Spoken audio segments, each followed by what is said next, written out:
Hello সুপ্রিয় দর্শক, আসসালামু আলাইকুম।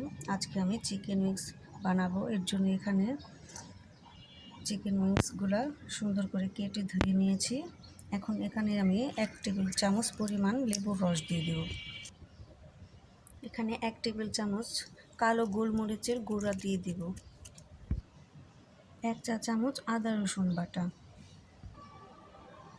স্বাদ মতো লবণ। এখন ভালো করে এই উপকরণগুলিও চিকেন উইংসের সাথে মাখিয়ে নেব। এটা আমার মাখানো শেষ। এখন আমি 10 মিনিটের জন্য রেস্টে রেখে দেব, তারপরে চলে যাব পরের স্টেপে। এখানে আমি 1 কাপ ময়দা নিয়ে নিয়েছি। এখন এর মধ্যে দিয়ে দেব স্বাদ মতো লবণ। 1 চা চামচ মরিচের গুঁড়ো দিয়ে দেব। এই উপকরণগুলি আমি ভালোভাবে মাখিয়ে নেব। মরিচের গুঁড়োটা আপনাদের ঝাল অনুযায়ী দিয়ে নেবেন। এটা আমার মেশানো শেষ। এখন আমি চিকেন উইংসগুলো ভেজে নেব। এখন আমি চিকেন উইংসগুলো ময়দার সাথে ভালোভাবে মেখে নেব। এখানে আমি 1 পোড়ল দিয়েছি।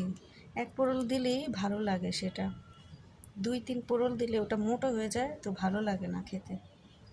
এরকম করে আমি সবগুলা আগে বানিয়ে নেব। এখন আমার চিকেন উইংসগুলো সবগুলা রেডি। এখন আমি ভেজে নেব। কড়াইতে আমি পর্যাপ্ত পরিমাণ তেল গরম করে নিয়েছি। এখন আমি এই গরম তেলে দিয়ে দিব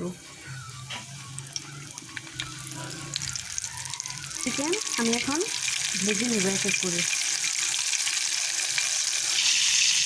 এখন আমি চিকেন উইংসগুলো উল্টে দেব।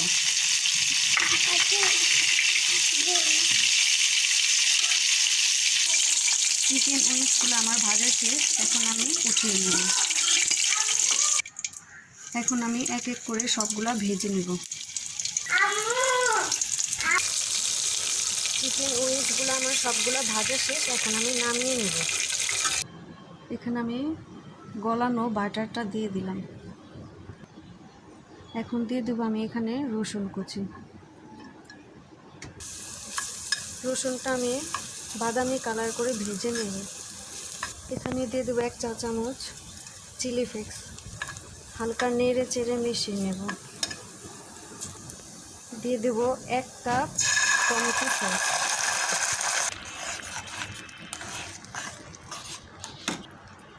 এখানে দিয়ে দেব ওয়েস্টার সস। এখন এগুলো নেড়ে চেড়ে মিশিয়ে নেব। এখন আমি চিকেন নাগেটসগুলো দিয়ে দেব। নেড়ে চেড়ে মিশিয়ে নেব। এখন এখানে আমি নাগামরিচটা দিয়ে দেব। নাগামরিচটা আমি কুচি করে কেটে নিয়েছি। হওয়ার আগ মাথায় দিলে ফ্লেভারটা ভালো আসে।